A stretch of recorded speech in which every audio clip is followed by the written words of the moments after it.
Halo teman sinema yang selalu dilindungi sang pencipta dimanapun kalian berada, apa kabar kalian? Ini cerita yang berawal dari pencarian dan penyelamatan satu keluarga, namun langkah demi langkah, cerita malah mempertemukan dua bersaudara di mana si kakak yang pembawaannya santai pendiam tenang dipertemukan dengan si adik seorang pria brutal, keras kepala, egois, barbar yang bekerja sebagai agen pembunuh bayaran bersatu menyelamatkan satu anak demi mengembalikan ingatan si ibu yang dulunya hanyalah ibu-ibu Facebook Pro berubah menjadi orang yang paling berbahaya di dunia. Penasaran bagaimana selanjutnya? Siapkan makanan kalian dan let's go!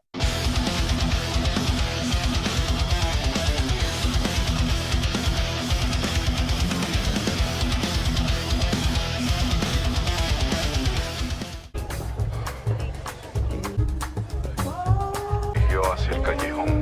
Cerita berkonsentrasi pada dua kelompok pembunuh bayaran, satu di antaranya wanita yang tidak diketahui nama sebenarnya, namun kita sebut saja namanya Mawar, sedang menemui seorang pria lansia mantan pembunuh bayaran yang akan pensiun, mendapat laporan dari ayah si korban, di mana hari ini si Mawar ditugaskan mencari keluarga kecil yang hilang saat berpindah ke Amerika Serikat. Ada Gino Sanchez sang suami, si istri bernama Edith, dan putra sematawayang mereka bernama Alberto. I don't kill children. What? Belum sempat menjelaskan seperti apa tugas yang akan dikerjakan, sekelompok pria berbadan besar berwajah sangar menggeruduk mangsanya yang diduga memiliki relevansi hubungan dengan misi tadi, sehingga kacaulah suasananya, membuat orang-orang berhamburan keluar. Kesempatan itu pun tak disia-siakan si penembak jitu yang sudah standby di luar menargetkan dua orang tadi, namun karena situasi chaos, hanya pria tua bernama Ray King lah yang bisa ditutup usianya.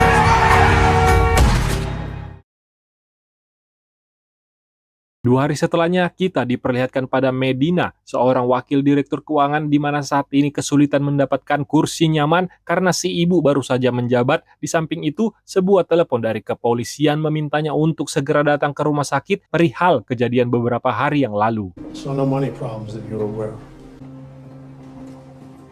Alasan mengapa si Medina dipanggil bukan hanya karena si Pak Tua Raymond King adalah mantan wakil direktur sebelum si Medina menjabat, tapi si mendiang meletakkan nomor si Medina sebagai nomor darurat dan ada pesan yang harus dibaca yang ditulis di lengannya. Supaya semakin jelas kasus motifnya seperti apa, si Medina pun berinisiatif mengunjungi kontrakan si mendiang. Di dalam rumahnya ternyata tertempel foto-foto korban si mendiang yang sepengetahuan si Medina, beliau hanyalah seorang pak tua biasa, tapi nyatanya dari bukti yang dikumpulkan, si mendiang diam-diam menjadi pembunuh bayaran untuk menghidupi dirinya yang sebatang kara, dan di akhir pengecekannya pun ditemukan sebuah kartu nama perusahaan Harbor Science. Satu persatu wanita yang diketahui belum berkeluarga ini mendatangi lokasi tempat kejadian perkara dari foto yang tersimpan. Namun sejauh ini apakah foto itu ada hubungannya dengan si mendiang? Tapi di tempat parkir itu dia bertemu seorang pria. I coughed loudly twice.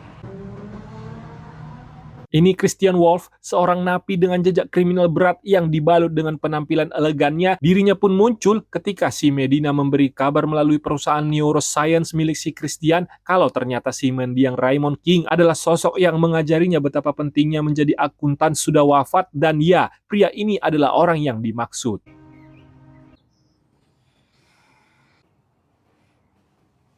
Dari foto yang dikumpulkan, didapatlah benang merahnya di mana perjalanan keluarga Sanchez berawal pelarian dari Meksiko menuju Amerika. Namun saat pemberhentiannya di Texas, Gino, suami si Edith, mendadak hilang tidak ada kabar saat akan mencari kerja. Sejak saat itu, si Edith menggantikan peran suaminya mulai bekerja di rumah sakit. Di sebuah tempat yang diduga markas bos perdagangan manusia berkedok hotel penjajakan kupu-kupu malam, mereka berdua sedang menunggu adik si Chris bernama Braxton, seorang preman yang tidak kenal apa itu kasihan, dan tentu saja di kamusnya tidak ada kata takut. Dari informasi yang dikumpulkan, si pemilik mendapat budak dari puncak pimpinan tertinggi di suatu tempat di Amerika Latin, dan ketika negosiasi terjadi, mereka yang tadinya kalem, diam, dan santai mendadak berdebat satu sama lain, hingga satu dari mereka setuju memanggil si Thomas sang mucikari dengan alih-alih ingin bekerja seperti orang pada umumnya. Thomas, Mira, no te quiero molestar, pero la cosa está grave. Mendengar ada yang mengganggu wanitanya, datanglah pria botak beserta emosinya karena tidak mau diajak ngobrol baik-baik. Inilah yang terjadi.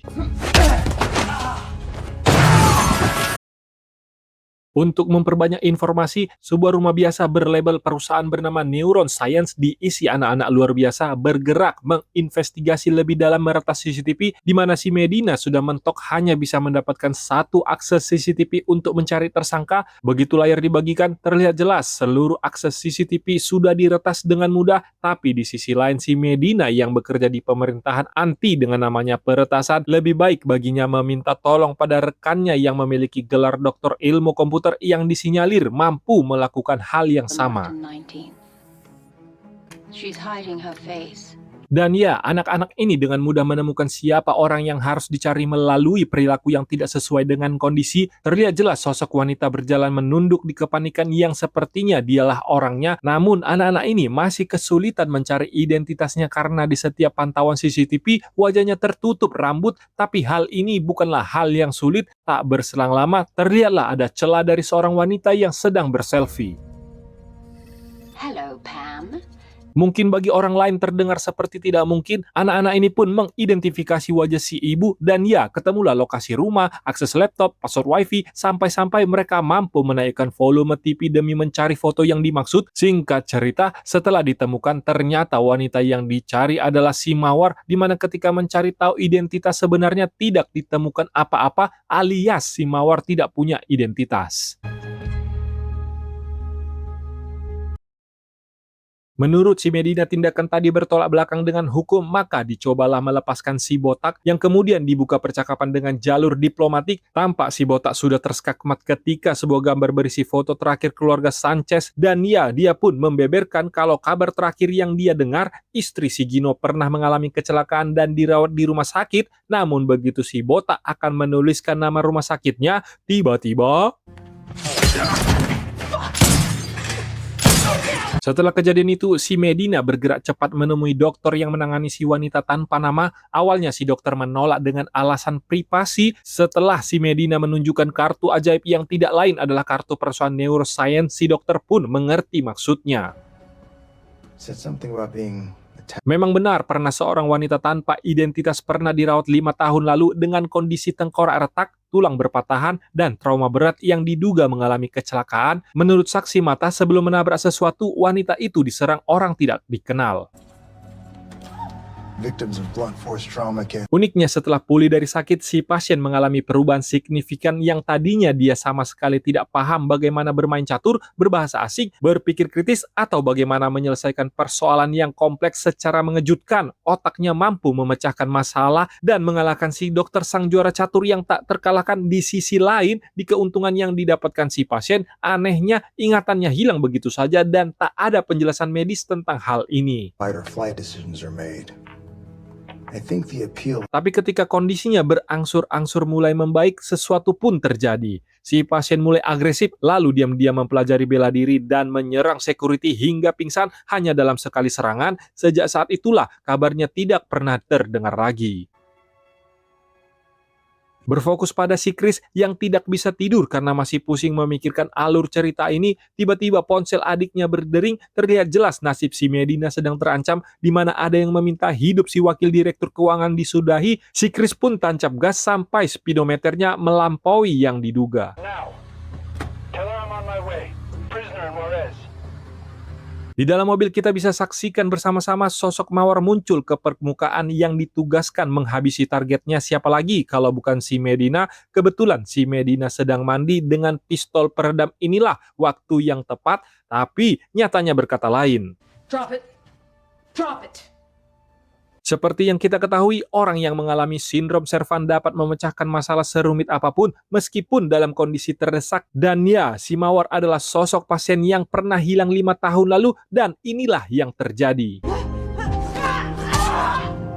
Yang tadinya niatnya menyelesaikan misi namun mendadak berubah ketika sesuatu tertempel di dinding sengaja dilakukan si Medina sebagai bahan pengingatnya, membuat sel-sel di kepala si Mawar kembali pada masa lalu, dan benar saja pelan-pelan dia ingat ketika berusaha memulai hidup baru dengan melarikan diri dari Meksiko namun tertangkap oleh si Carter yang saat ini masih berkeliaran di luar. Si Mawar pun ingat anaknya bernama Alberto sengaja dipisahkan untuk dijadikan jaminan, sementara ibunya di malam hari dipaksa melayani laki-laki, lalu paginya bekerja di perusahaan pizza. Karena batinnya menolak, dia pun pergi. Namun naas kaki tangan si kartel berusaha membawanya, tapi beginilah akhir perjuangannya sebagai seorang ibu. Inilah pria yang merusak hidup si Mawar alias Edith yang namanya tidak ingin dipisah, kita panggil saja namanya Sukontoloyo, sedang bernegosiasi dengan mandor pembunuh bayaran untuk menghabisi si Medina. Jenis kontrak yang dipakai adalah permanen, di mana misi dikatakan selesai jika salah satu di antara mereka innalillahi lebih dulu.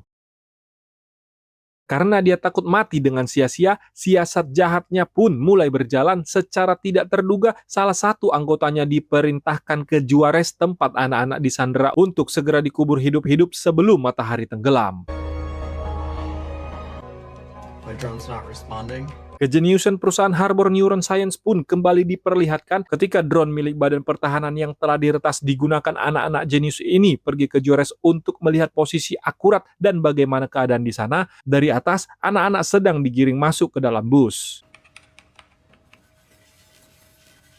Tak jauh dari lokasi tempat tinggal, sebuah ekskavator sedang mengeruk tanah yang nantinya akan dijadikan kuburan massal, dan ya, si Chris beserta adiknya harus bergegas sebelum anak-anak tak berdosa itu kehabisan nafas. Dengan peralatan lengkap, dimulailah misi penyelamatan yang paling mulia yang pernah dikerjakan oleh kakak beradik ini.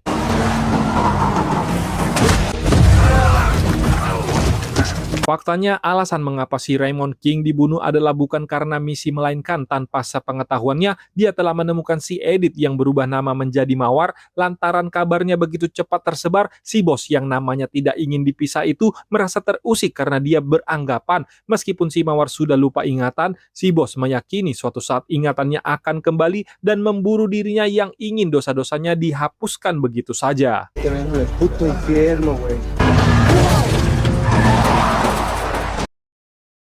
Cerita semakin menegangkan di mana anak-anak tak berdosa ini sudah sampai di lokasi, bersiap-siap masuk ke dalam galian yang sudah disiapkan. Entah sempat atau tidak, kita hanya bisa berdoa, dan yang terjadi selanjutnya adalah